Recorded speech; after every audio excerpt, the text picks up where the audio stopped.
Hey guys, you like this beginning?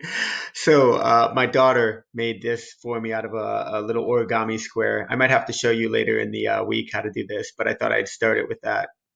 Do I look like a cat? Do I look like a cat? I think I look like a cat. Okay, so I wanted to talk to you today. I'm gonna shrink this down a little bit now.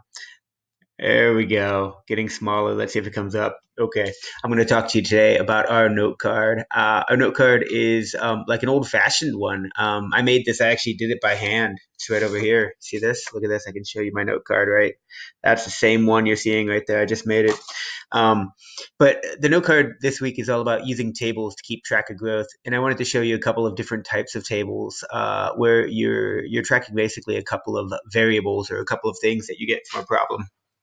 And the reason we use tables is because they make sense of they allow us to organize information. So a lot of this week we're going to be organizing information from problems and trying to keep track of that information in a way that we can see a growth pattern and kind of predict what's going to happen next. So a lot of this unit of math or this type of math is about making predictions and making predictions based on patterns that we see, right? And you guys have been doing this for a long time, since you were, like a kindergartner, and even before that, you start to notice patterns. But in math and in numbers, there's tons and tons of patterns happening, and part of getting to the bottom of them is being able to understand, like how to keep them organized, how to keep your kind of thought process and your information in order. And even last week, we started with that puzzle problem, the honeycomb, where we talked about things staying in order. Like, how do you kind of keep track of which numbers you've used? How do you kind of like say, okay, like these can go together to make 38, and you kind of make different patterns that work. So what we're going to do today for this note card is I want you to write everything down. I want you to write down using tables to keep track of growth. Make sure you hit the title. I notice when you guys send me your note cards, often you don't have the title. That's kind of a problem. Titles are really important, right? Like, you need to know what the heck it's about. So keeping track of growth with tables. Now, when we're talking about a table, we're always talking about either usually we can do them vertically or we can do them horizontally, but a table is what you see here. So like, for instance, right here, we have a vertical table where I'm comparing this information. Each ticket costs $4. So my number of tickets I've written down here. 0 tickets will cost you $0. 1 ticket, $4. 2 tickets, $8. 3 tickets, $12. 4 tickets, 16. 5 tickets, clearly you can tell the next number coming is going to be 20.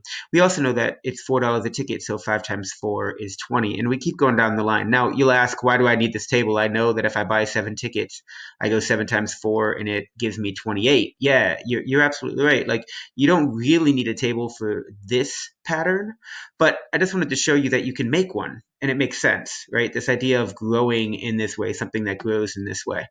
Um, the next things I wanted to show you was going back to my daughter with our cat. Should I put this back up? Let's see if I can line it up. Okay, I'll talk with the cat here for a little bit. So, hey. So with the second one, the Pegasus, my daughter loves like things like, we'd play this game every night where we ask about animals, and I always have to, like, somebody comes up with an animal and then you have to ask all these questions so you figure out which one it is. And I always have to remember to ask her if it's a mythological creature or a real animal early on in the process, because often I'm trying to figure it out, and then I find out it's a dragon or it's a centaur or something like that, something from Harry Potter, and I'm like, okay, well, let's make sure we know it's a mythological or real. But so the mythological creatures. You like the cat? Do you like the cat thing? I like this. Okay, so a Pegasus has 2 wings and 4 feet.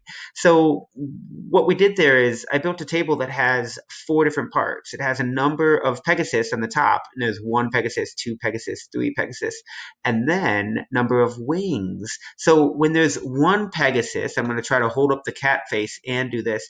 When there's 1 Pegasus, it has 2 wings and it has 4 feet.